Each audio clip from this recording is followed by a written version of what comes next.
Alright guys, welcome back to Strong Successful Male. So for today, I'm going to go over a pretty interesting story that was sent in from a subscriber.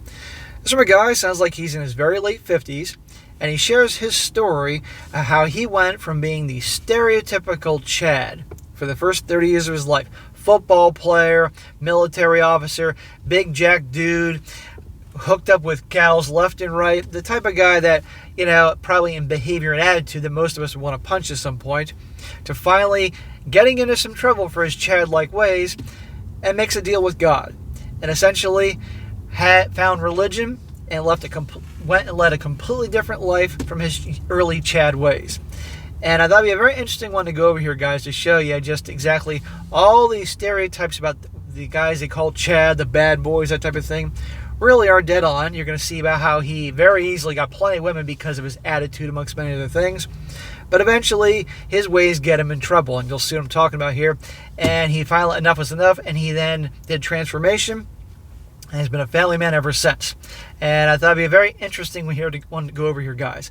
Because at the end of the day, a lot of you guys, I got a whole variety of people that watch me here. I got guys that absolutely, in no way, shape, or form will ever get in a relationship, let alone date ever again, given their experience and the way the world is.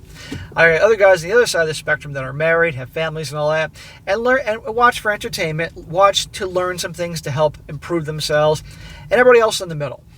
And, I talk about for you guys that date in relationships and all that, you want to gain this knowledge about what you hear from these stories to help you, to help find your happy medium. Because nobody wants to be, let's be honest here, or wants to be around guys that are the stereotypical bad boy Chad types. They're usually jerks, they're big mouths, they're a-holes, they have no morals, they bang everyone in sight, whether they're married or not.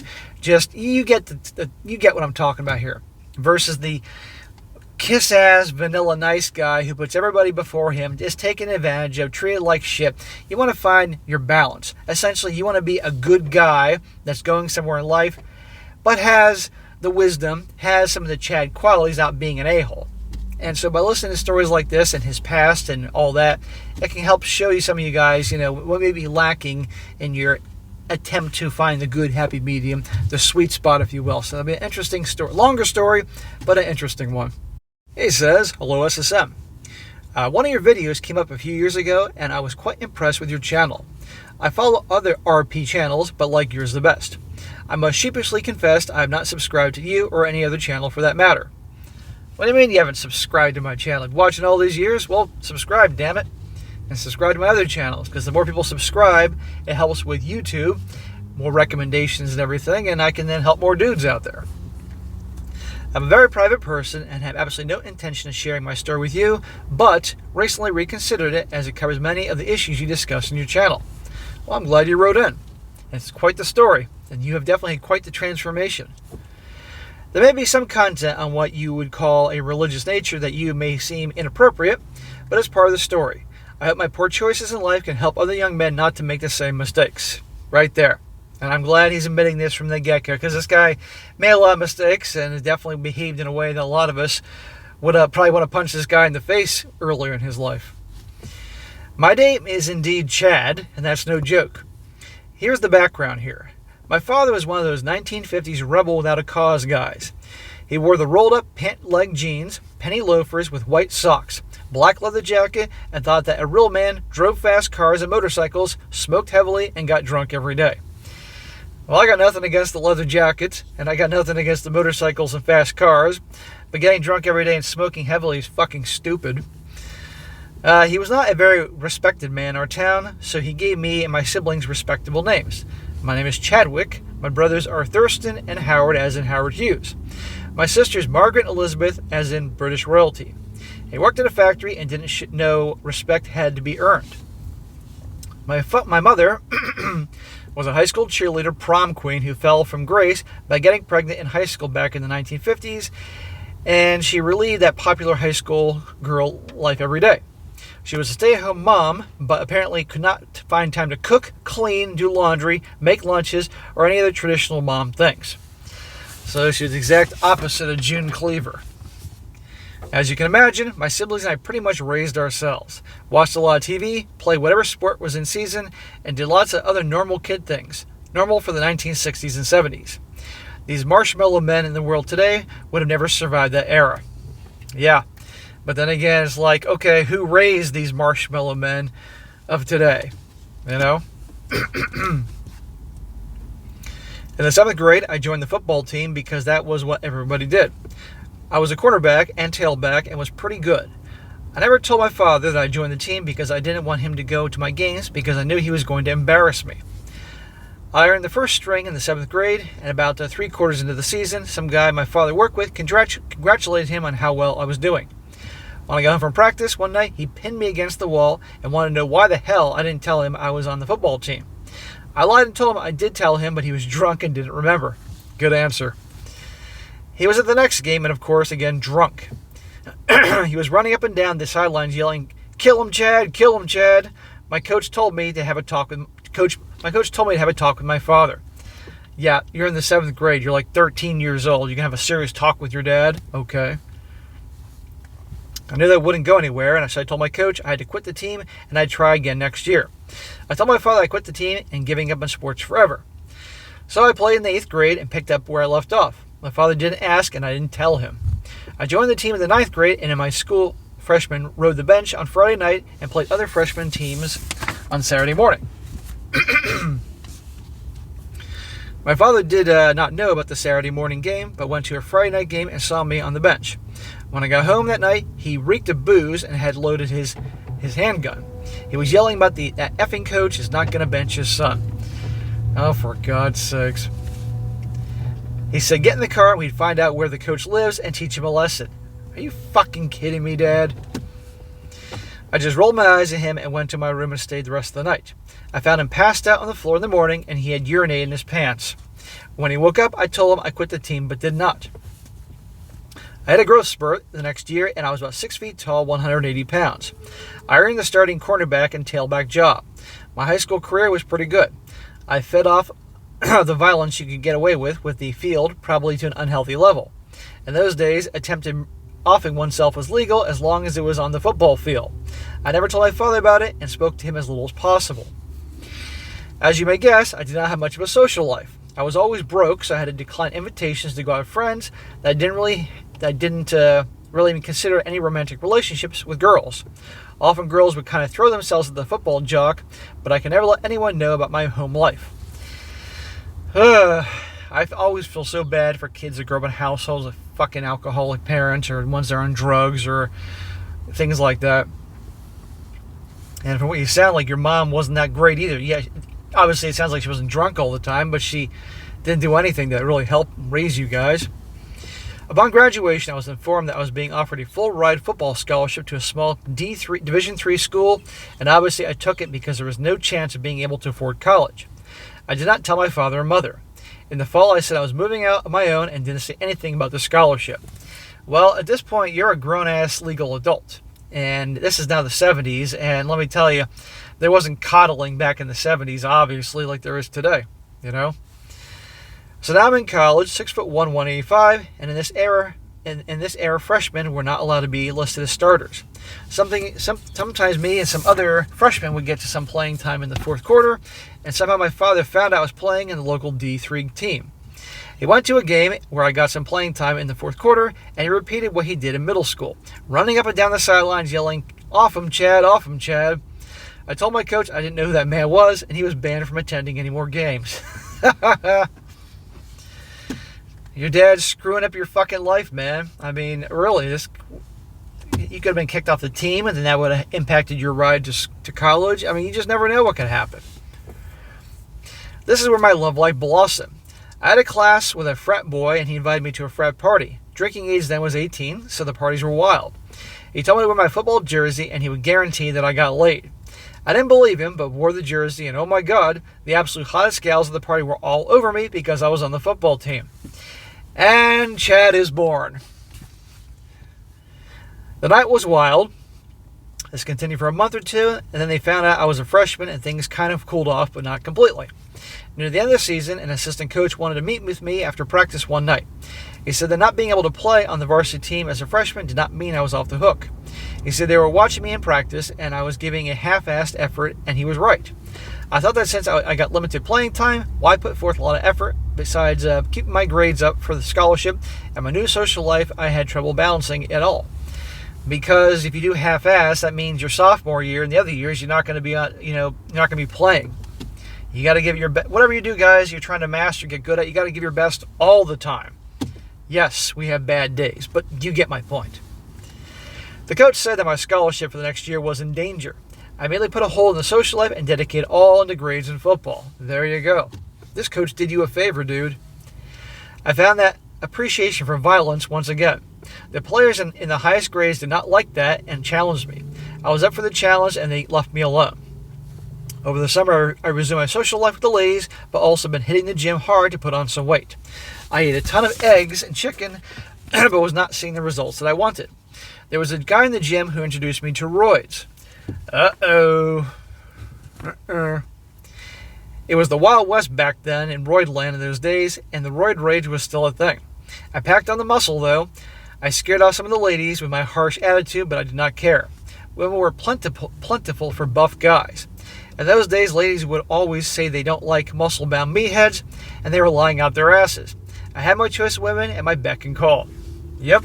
And I'm sure the bravado that came from, obviously, the roids affecting your brain and everything like that, and your whole chemistry definitely attracted them, as well as the big, jacked, football-playing bad boy asshole. I'm sure that helped. My sophomore year ended, and I'm 6'1", 225. Shit, you went from 185 to 225 that quickly? It's like, what was that movie back in the 90s, The Program? I think the big giant dude, was it Latimer? I've watched the movie in decades. You know what I'm talking about? They talked about how he went from, put 40 pounds on this summer, and he was a crazy dude on the roids. My penitence for violence, along with the roid rage, quickly got me starting tailback job, and I was moved to linebacker. I was a terror in the field and was getting all kinds of accolades, attention from the local media, and literally my choice of women whenever I wanted. I found that I would get passing grades without even going to class. Yep, that's how it works. And it's bullshit, but that's how it works. The frat parties were just as wild as ever, and I felt invincible until the third game of the year. I hit a guy so hard that I knocked him out, and later found out I gave him a spinal cord injury that would leave him in a wheelchair. Oh my God. That poor bastard.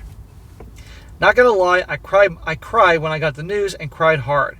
I'd become a kill 'em Chad my father always wanted.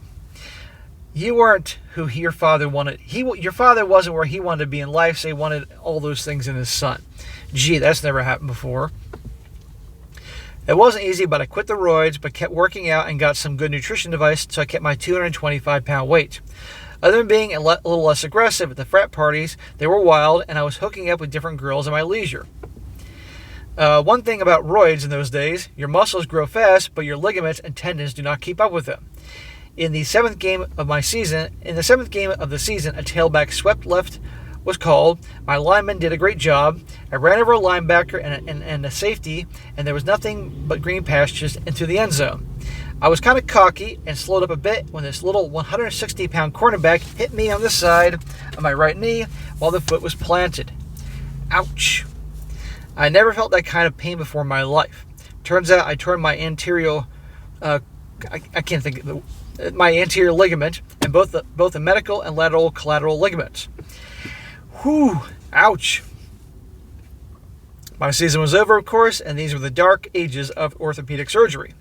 They reconstructed all three ligaments, but my coach told me that they were pulling my scholarship for next year. That sucks. You're playing and you're kicking ass, and yeah, you're on the roids, and obviously that was obviously not cool and illegal, but you get injured, and that's it. Bye-bye scholarship. Oh, thanks for my, I paid the price here, and now you're taking away my scholarship. How fucked up is that?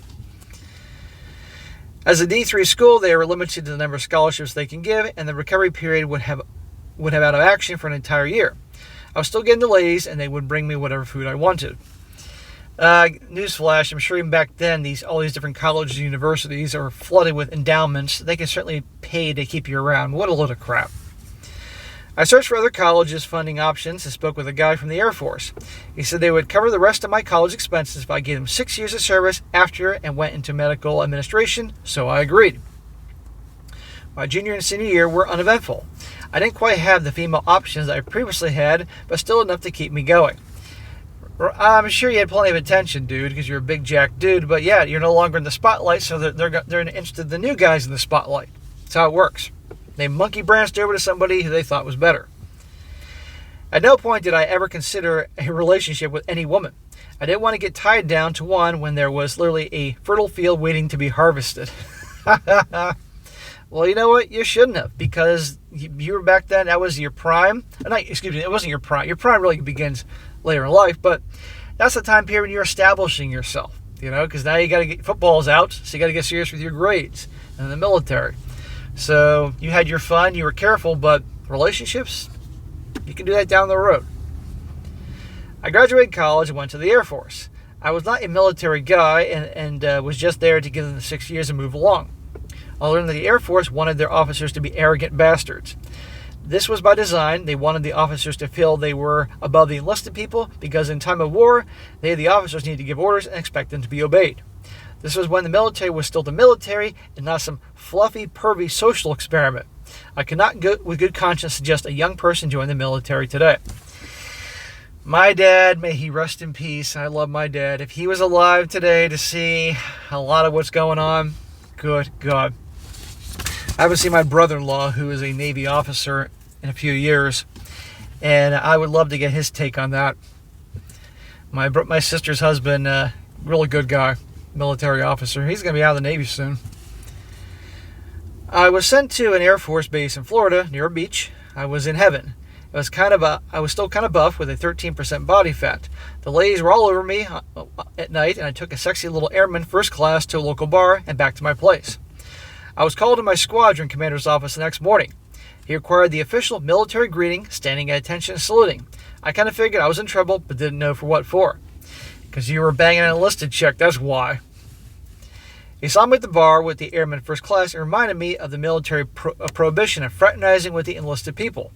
He said that I could get an Article 15 punishment for that, but since I was new and second lieutenant, he would just give me an officer reprimand for my personal file. So enlisted girls were off the menu. I soon found out that you nailed it about nurses. The nurses were officers like me, and they were thirsty. I lost count of how many nurses I invited back to my place. I exceeded all the sixes except for the income six. Yeah, Chad, we get it. You're packing a lot of meat down there, of course. But life was good. The women were plentiful. I had very little responsibility. I had a nice apartment that I didn't have to pay rent for, and I could eat for free on base. Well, you're making the best of the situation. Now, I know a lot of you guys are probably at this point like, okay, let's get on with the point, SSM. I get this guy was the Chad and all that. Well, he's telling a story here, as a lot of guys can. He's sharing a story here so we can understand what led him to change down the road. Because, yeah, this guy was the Chad that a lot of us want to, punch. There were the nurses, other lady officers around the base. My reputation was spreading quickly. I often tasted local fare as well. I went to a Heart and Starship concert on the beach, and oh my God, they were coming at me from every direction. If Girls Gone Wild was a thing back then, they would have been in ecstasy. Very few of the girls retained their bikini tops by the end of the concert. And I'm sure, and as a 6'1", 220s, jack dude military officer, yeah, you didn't have to do anything. And by then, he has enough experience, no doubt bravado, that getting chicks was easy. But see, guys, how this guy, yeah, physically, we all can't be born to be above 6 feet tall. That's just how it is. But we can do things to transform our bodies in terms of good training, good nutrition, all that, hitting the gym and all. We can do well for ourselves. We can develop the confidence, but we can't get the 6 feet tall thing if we're not born that way, and we obviously can't do much about down south. But a lot of this, I guarantee, aside from his look, is also his attitude that gets them. And he's a player. He's a Chad. Certainly a Chad doesn't give a shit. And look at the effect that has. So this is why these kiss-ass nice guys never stand a chance. And they just don't get it. Anyhow, again, a serious committed relationship was not in the plans. The bars on base were crawling with thirsty, dependent wives, and I felt so sorry for the chumps they were married to who were deployed. Oh, you're saying that the wives were cheating on their husbands when the guys were deployed back then? Shocker. I never went home there because I was concerned about STDs, but you buy these women a drink and they're all yours for the night. One night while at the officers club, I met a super hottie. She was a bit older, but ready to go when we went back to my place. About a week later, I was called to the squadron commander's office again and had to do the standing of attention and salute again. I didn't know what I did wrong. I was informed that a lieutenant colonel's wife confessed to sleeping with me. You were banging not just a superior officer, but a lieutenant colonel's wife. Oh. I asked for a description, and it was the older hottie from the officers club. I told the commander that she was not wearing a wedding ring and never told me she was married. He said that he could not let this one go. I'd been promoted to captain by then, but the Article 15 for an affair with a superior officer's wife got me busted down to a second lieutenant again. Oh man, that sucks. You went from captain, and I believe it's, if I'm not mistaken, isn't it second lieutenant, first lieutenant, then captain? So you went for, knocked down 2 ranks for some pussy? Older pussy? I know you didn't know, but still. I pulled back quite a bit from my love life and started taking classes in the local college. My 6 years were up and I had reached captain again. I was 50-50 on continuing my military career, so I flipped a coin. Heads I stay, tails I go. I came up with tails. Well, that's how fate wanted it to be, I guess. So I had no idea where I was going to go. A girl who was what they would call today a friend with benefits has separated from the Air Force a few months earlier and invited me to her city, and I could stay with her until I got my own place. I did not sleep with her because I didn't want her to think we were a couple. I got a job at a local hospital in the finance department, but only knew one person in the whole city. I should tell you at this point that I'm not an alpha or beta male. Based on descriptions I've read online, I'm really more what they would call a sigma male. I'm a loner. I observe people to figure out their personalities. I'm quite comfortable being alone. I can be around others in situations, but I have a time limit. When that time limit is met, I have to leave. I can be in a leadership position as long as I'm in charge. I do not deal well with authority, and that has been a problem throughout my career, especially the military. I can give presentations to groups of people and seem quite extroverted when in reality I'm very much introverted. Dude, you sound a lot like me. I'm the same way. I can go socialize. You put me in a room. If I'm in the right mood, I can go talk to anybody. No problem. But if I prefer being alone most of the time, and I do not need people. I enjoy people's company when I want to, but I sure as fuck don't need them or any. You get the point. So I'm a lot like you. Fast forward several years, I got to know quite a few ladies, but encountered something new. In my previous life, at college and in the military, most people were from somewhere else, and going to somewhere else to short-term relationships were the norm. It says the local girls in my new city were there to stay, and they were looking to lock down a man. Well, aren't they always? I was in my late 20s, still buff, and making pretty decent income at work. I never had a problem before with the clingy women, but damn, the first time I slept with a gal, in her mind, we were engaged. I still pursued the P, but became quite an a-hole. I just wanted the sex, but every gal I was with wanted to marry me, so I became quite the a-hole. Yeah, the funny thing is, maybe I just read that twice. Yeah, the more you're an a-hole, the more you want you. It's like, I'm being an a-hole, so you leave me alone, but now you want me more. What the fuck? I bluntly told them that there was no future and to go away. I did not understand why that made me even more popular with women. Now I understand through SSM that women crave the bad boys. I purchased a 1967 Chevy Malibu convertible, and I may as well have written Pussy Machine on it. 67 Chevy Malibu, that's awesome, man. Yeah, exactly. The more you tell them that no, the more you tell them that you're not interested, the more they want you. This is something nice guys and that watch all these dumb movies and been conditioned will never understand. Is this guy doing what the women want, or is he doing what he wants? This guy does what he wants in life every fucking step of the way. And doesn't give a shit. You know? There's something to be learned here. In finding your happy medium between being a total fucking douchebag and being a bitch-ass nice guy. You find your happy medium. Now, this is where it gets interesting. I never used condoms. Yes, I know, smack. And I had never knocked up girls before. You never used condoms? Smack. What the hell is wrong with younger you? How the hell don't you have a whole bunch of young little chads running around? You probably do, you just don't know about it yet. Not to mention catching something. In a 2-week period, about 31 years ago, I got calls from 3 girls telling me they were pregnant with my baby. 2-week period, 3 gals called you up. No DNA testing back then. If she said you were the daddy, then the court said you were the daddy. I mentally unraveled. I told my boss I had an emergency and needed a week off. I drove to Florida and lived out of my car for a week. I showered at the local beach, bathhouses, and ate fast food. I was in deep retrospect about my life and what the future held. I'd always believed in God, but clearly never had much of a godly life. I said, okay, God, I'm screwed, and you're the only one who can get me out of this. If you do, I'm yours forever. Yep, a lot of people, when the shit hits the fan, they start looking up and making promises. But the Lord has come into your life at the right time to help make a change before you turn into your dad. I drove home to a full answer machine. Cell phones did not exist back then, but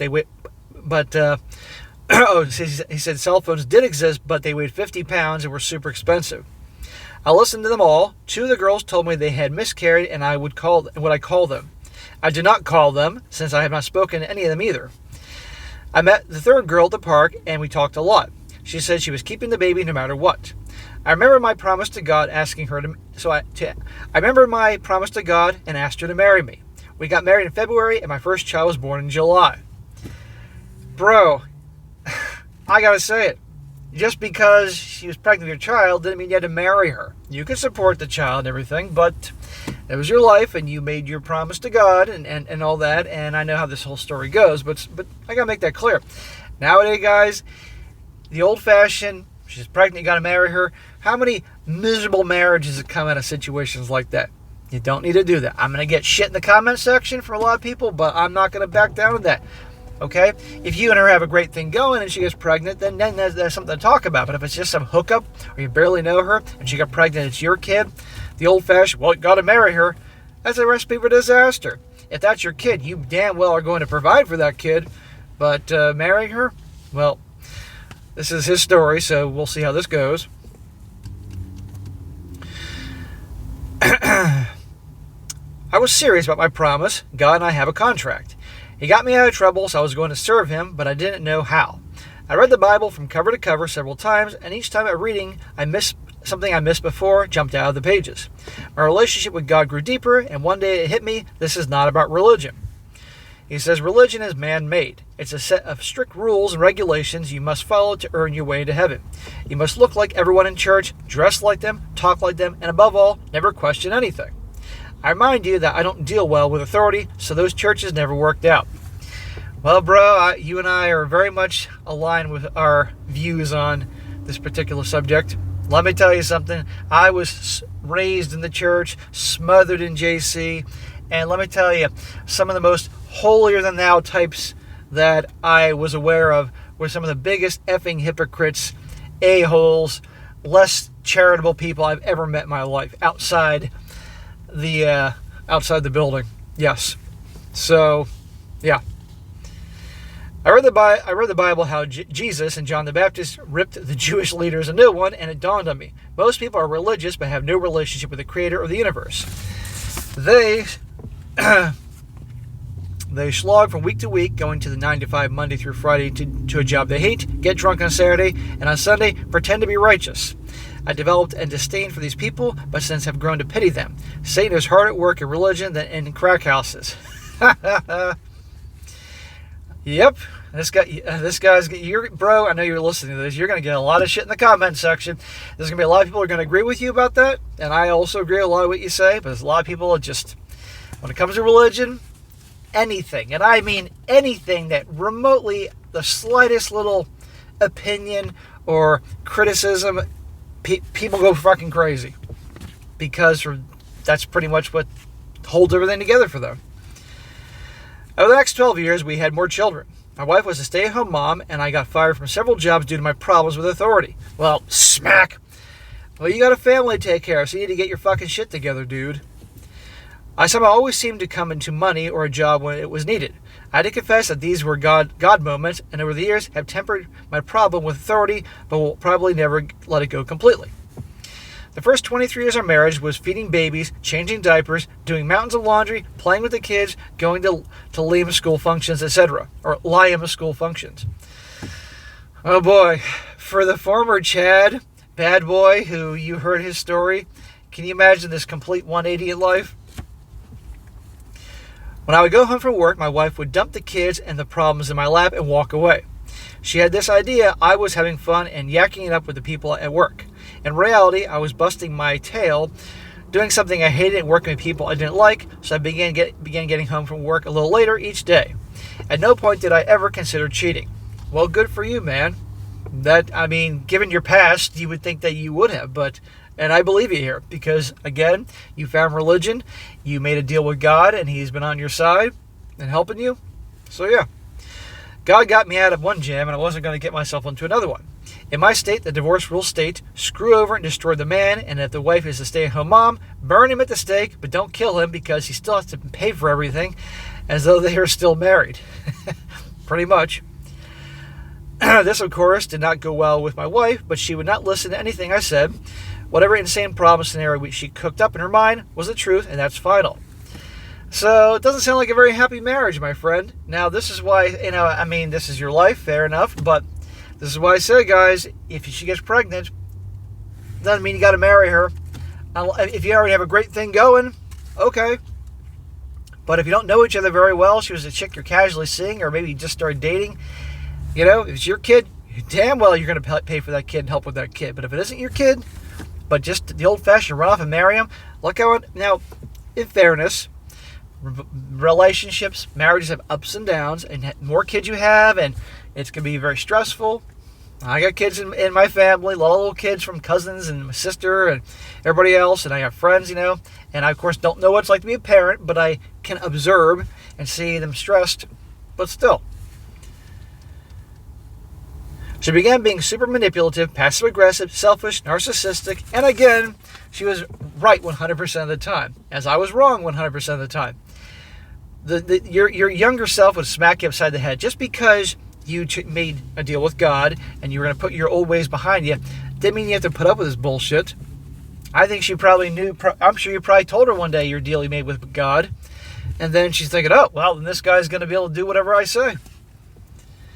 Everything was my fault, and when she would drop situations in my lap, she'd only give me 3 out of 10 things I needed to know, and of course, when things fell apart, it was my fault. If I told you all the crap she put me through, you can make another 3,000 videos. No thanks. Well, bro, I don't know. This is what happens when guys are passive, when they let shit slide. You can't tell me you weren't laying down the law with her. But I think she knew that you weren't going to go anywhere.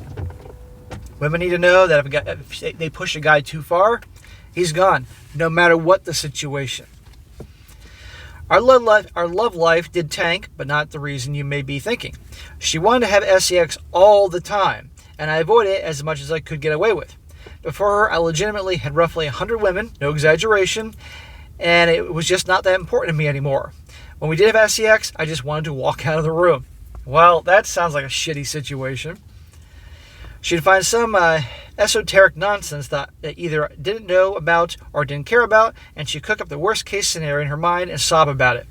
If I didn't sob along with her, I was a jerk. Of course, I never accommodated her. Then we were supposed to have a heartfelt hallmark moment. We were supposed to cry again, have passionate sex. Just wasn't working for me.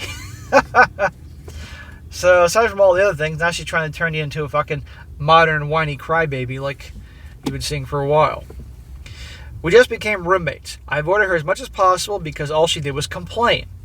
Well, that's generally what they do. We went 2 years with no bedroom action. I was unable to divorce because the only reason God allows divorce is for infidelity. She has your number, man. She knew you were going to go anywhere. This is why she acted the way she did. If I may be completely honest, I was the best thing she ever had and will ever have. I put on a little weight from time to time, but got back on the horse and lost it. I mentioned earlier that I exceeded 2 of the 3 6s. In one of the categories, I'm a 9. Yeah, whatever, dude. About 3 years ago, she was pestering for the sex. I didn't have a good excuse for getting out of it, so I just relented. She started that crying crap again, so I just grabbed her, flipped her over on her knees, and went to town. Never again has she tried the nonsense she used to. No more complaining, gaslighting, blaming, etc. It's not always easy to find the time for sex, so the kids won't find out, but we do it as often as possible. So, are you saying to me that one day you had enough and you plowed her good, And ever since then, I guess there's been a major attitude change, and therefore no more complaining, gaslighting, or bullshit when you've laid down the law, when you showed her who you really are. Imagine that. I asked God for help 31 years ago, and He's come through often, and His timing is perfect. One parting thought, though. God hates religion, but loves the people He created. He wants you to obey His commandments out of love for Him, not the fear of Him. He wants you to bear your soul to Him.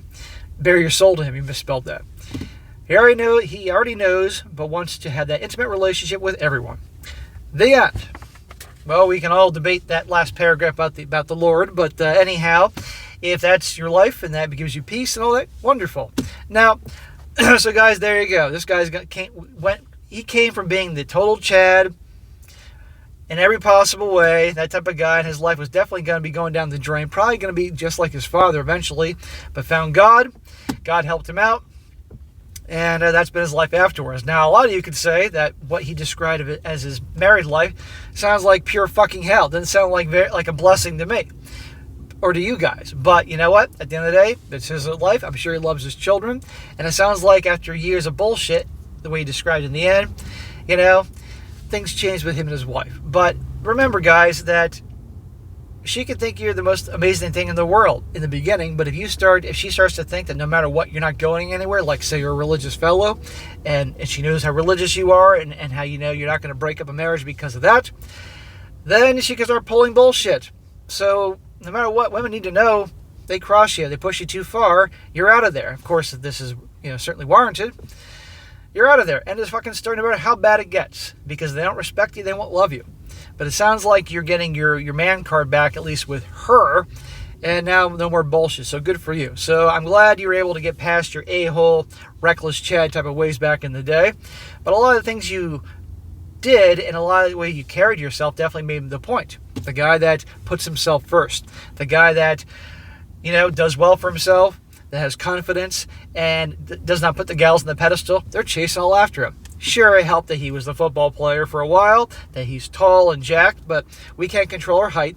We can't control what's down south. We can do actions to control our income if we really make an effort out of it. We can get ourselves in shape, and our success can develop confidence that can then be very attractive to the opposite sex if that's what you want. But so many nice guys out there do what nice guys do. Kiss the girl's ass, put them on the pedestal, push them for relationships. They can't possibly anyway act like the bad boy Chad that you heard in this story. The thing is, guys, that most of these guys, like this guy in the story, are assholes, and you want nothing to do with them. Probably most of you guys wanted to punch this guy's lights out hearing his story in the beginning. This guy probably wouldn't blame you. Trick is to find the happy medium, being a good guy, but not being a douchebag. Having this knowledge, practicing this knowledge, what you've learned here, as well as other good channels, but not being an a-hole. Not being that Chad type. Finding the balance. And that's what I think is the right way to go. Anyhow, good story here. I'm glad things worked out the way I assumed the way you wanted, but it's definitely interesting. Alright guys, that's it for today. Be sure to comment down below. Let me know what you think about this. Be sure to like the video, share with your friends, and subscribe. I'll catch you next time.